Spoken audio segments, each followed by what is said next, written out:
कलिंग का युद्ध कब और किसके साथ हुआ? सही जवाब 261 ईसा पूर्व चंद्रगुप्त मौर्य और कलिंग राजा के साथ। कलिंग का युद्ध मौर्य सम्राट अशोक और कलिंग के राजा के बीच में हुआ था, जिसमें अशोक की विजय हुई थी।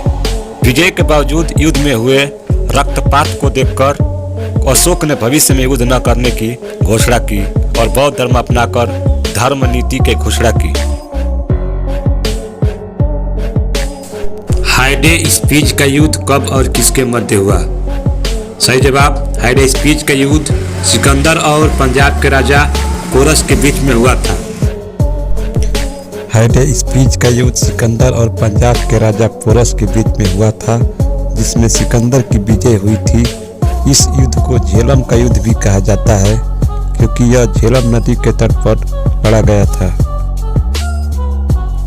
सिंध की लड़ाई कब और किसके मध्य हुई? सही जवाब 712 ईस्वी।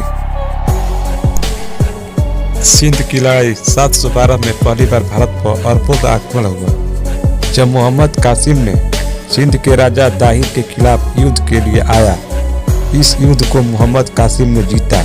उसके बाद लगातार भारत पर अरबों का आक्रमण होते रहे। तराइन का प्रथम युद्ध कब और किसके साथ हुआ? तराइन का पहला युद्ध मोहम्मद गौरी और पृथ्वीराज चौहान तृतीय के बीच में 1191 में हुआ। तराइन का पहला युद्ध मोहम्मद गौरी और पृथ्वीराज चौहान तृतीय के बीच में 1191 में हुआ। इस युद्ध में मोहम्मद गौरी की हार हुई और पृथ्वीराज चौहान की विजय गाथा पूरे भारत में सुनाई दी गई। तराइन का द्वितीय युद्ध कब और किसके मध्य हुआ? सही आंसर है 1192 ईस्वी में। तराइन का द्वितीय युद्ध 1192 ईस्वी में पृथ्वीराज तृतीय, पृथ्वीराज चौहान व मोहम्मद गौरी के मध्य हुआ था, जिसमें पृथ्वीराज की पराजय हुई थी।